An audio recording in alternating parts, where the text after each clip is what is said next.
ഉണ്ടായ കാലം മുതൽ സ്വന്തമായി പള്ളിയോടം ഉണ്ടായിരുന്ന കരയാണ് ഇടപ്പാവൂർ. 1971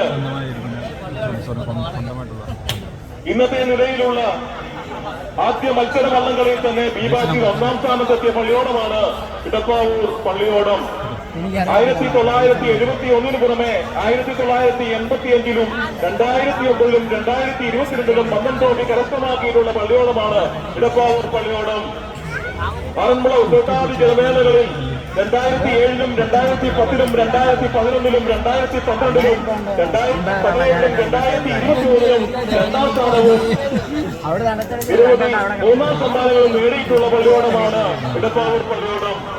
ഇടപ്പാവൂർ പള്ളിയോടത്തിന്റെ ക്യാപ്റ്റൻ വിഷ്ണു ആർ നായർ, ഇതിന്റെ പ്രതിനിധികൾ ഗോപകുമാർ വി കെ, ജോഷ് കുമാറും. ഇടപ്പാവൂർ പള്ളിയോടം സംരക്ഷണ സമിതിയുടെ ഉടമസ്ഥതയിലുള്ളതാണ് ഈ പള്ളിയോടം. 41 61 അംഗുലം ഉടമയിലുള്ള 17 അടി അമരക്കത്തുള്ള പള്ളിയോടമാണ് ഇടപ്പാവൂർ പള്ളിയോടം. 65 തുഴച്ചിക്കാരും 4 അടവയമ്പുകാരും 7 നിലയാളികളും ഉൾപ്പെടെ ആകെ 76 ആളുകൾ കയറുന്ന പള്ളിയോടമാണ് ഇടപ്പാവൂർ പള്ളിയോടം. ഇടപ്പാവൂർ പള്ളിയോടം ഒന്നാമത് ട്രാക്കിലും രണ്ടാമത് ട്രാക്കിൽ ഇടക്കുളം പള്ളിയോടവും മത്സരിക്കുന്നു. ആറന്മുള പള്ളിയോടത്തിന് ഏറ്റവും കിഴക്ക് നിന്നും എത്തുന്ന പള്ളിയോടമാണ് ഇടക്കുളം. 2013 മുതലാണ് ഇടക്കുളം പള്ളിയോടം തിരുവാറന്മുള പള്ളിയോടത്തിന്റെ കൂട്ടത്തിലേക്ക് സ്ഥാനം നേടുന്നത്. പള്ളിയോടം കൈരൂർ ചെല്ലപ്പനാചാര്യാണ് ഈ പള്ളിയോടം പണിത നീക്കിലിറക്കിയത്. മത്സരവള്ളങ്ങളിൽ ആദ്യമായി പങ്കെടുത്ത 2014 തന്നെ മന്നം ട്രോഫി കരസ്ഥമാക്കി.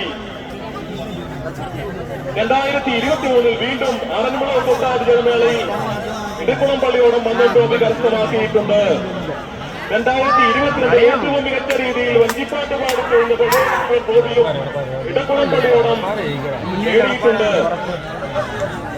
പി ജി ആനന്ദ് ക്യാപ്റ്റനായുള്ള ഈ പള്ളിയോടത്തിന്റെ പ്രതിനിധികൾ ശ്രീ രാധാകൃഷ്ണ കുടുംബം, ശ്രീ വി എസ് രവികുമാറുമാണ്.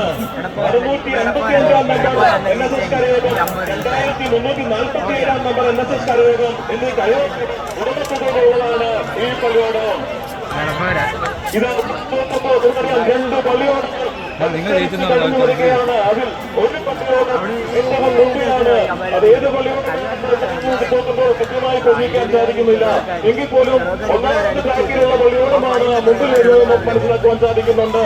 ഒന്നാമത് ട്രാക്കിൽ ഇടപ്പാവൂർ പള്ളിയോടവും രണ്ടാമത് ട്രാക്കിൽ ഇടക്കുളം പള്ളിയോടവും തമ്മിലാണ് ഉണ്ടായിരുന്നത്. ഈ കടന്നു വരുന്നത് ഇടപ്പാവൂർ പള്ളിയോടമാണെന്ന് അനുമാനിക്കുന്നു. ഈ ബാക്കിയുടെ രണ്ടാമത് സീറ്റിൽ ഇത് ഇടപ്പാവൂർ പള്ളിയോടം വള്ളപ്പാടുകൾക്ക് മുമ്പിലായി കടന്നു വരുന്നു.